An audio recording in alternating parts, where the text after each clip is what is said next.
আমি সেই কাতলা মাছ একটু একটু করে কুটিয়েছি। তুমি এক কাজ করো, ছোট কোনো কাঠ ফাট নেই? কাঠ আছে, কাঠ দিয়ে বাড়ি মারো, এভাবে কাটে নাকি? হাত কেটে দেবে তোমার লাস্টে। জায়গাটা না ধরাতে পারলে কোনো জায়গা দিয়ে কাট। দেখো সাবধান, কিন্তু তোমার মনে হচ্ছে কিছু একটা কাণ্ড ঘটাবা। ওই জায়গাটা আগে না বাঁধালে কোনো কাঠেই কাটবে না। এত শক্ত ওই জায়গাটা? অত শক্ত না, ধার কমে না কিন্তু বেশি এটা নরমই কিনতে মাথা ধার কমে আছে না।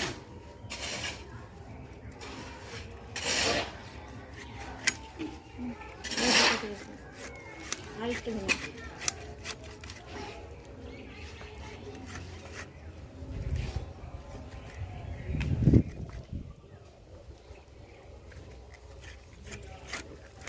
এই মাছ তো অনেক বড় হবে আরো, এই মাছ তো আরো বড় হবে।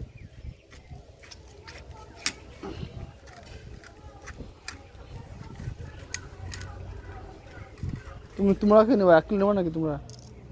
100 টাকা আমার 100 টাকায় আছে।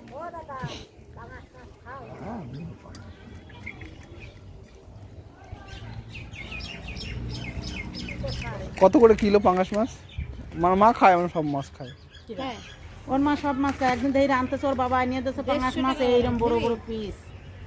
তারা শুনে কি জানো কেন দাম শোনা যাবে না? 150 টাকা তা তোর মা খায়, তা নিতে পারছিস না? মাছ বাড়িতে এনেছে আমাদের বাড়ি। চান্দ পুকুরে মাছ কালকে খাবো না। খাবে। পুকুরে পাঙ্গাস মাছ খাবো না আমি। ওই পুকুরের মাছ, এটা পুকুরের মাছ না, এটা সমুদ্রের মাছ। পুকুরের মাছ আছে জ্যান্ত হয়, এরকম ছোট ছোট হয়, লাফায় সেগুলো। নিয়ে আসে আমি একদিন ভালো লাগে না ও মাছ ও মাছ ভালো না, স্বাদ লাগে না। আমি একবার গন্ধ লাগে, আনছিলাম। গন্ধ। সেটা এই গন্ধ লাগে। জানতো তো এরকম নেই, ঠিক এরকম সাইজে সাইজে হ্যাঁ। লাফাচ্ছে। ও আরে- মাছ কোনো স্বাদ না। আমি একদিন এই মাছ ভালো। জানতো বাঙাশ নিয়ে গেছিলাম বাড়িতে,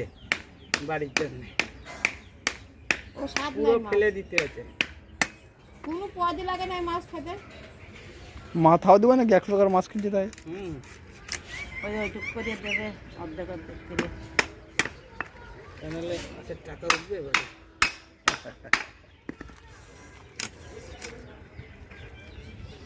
ওই যে মাথাটা আছে না ওটা দেবো। হ্যাঁ গেদা কোথায়? কাজে যায়নি কাজ কোথায় বিজয়ের সাথে? না তো। ওটা ভিজে টাকা দিয়ে গেছিল, বলবো মনে নেই। খুব নরম তো মাছটা। হ্যাঁ মাছ ভালো, ওই চাষের মাছ না তো। ভিলেজ নেবা? না না, ওই জায়গাতে নেবে না। আমি ওই মাছ কিনতে নেবো। ভিলেজ নিতে নেবো।